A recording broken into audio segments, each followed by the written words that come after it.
Si è conclusa la seconda edizione della Pinetina Summer Cup targata Waves per Eco Green. Al termine di un torneo ricco di gol e di spettacolo, a trionfare ancora una volta la stessa squadra della prima edizione.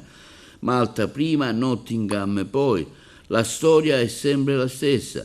Al termine di una finale equilibratissima, Nottingham a vincere per un totale di 4-2. Gli organizzatori sono stati Andrea Arnone, Niccolò Palmiciano, Riccardo Miccichè, Giuseppe Palillo, Aureliano Stella. Hanno il piacere di ringraziare le persone che hanno seguito in maniera attiva il torneo Eco Green, tutte le squadre e tutti gli altri sponsor che hanno permesso la realizzazione. Nel torneo si sono distinti in particolare il miglior portiere Salvatore Bongiorno Nottingham e il capocannoniere, nonché il migliore giocatore del torneo, Nino Giorgio del Manchester United, che ha disputato un torneo davvero di livello superiore.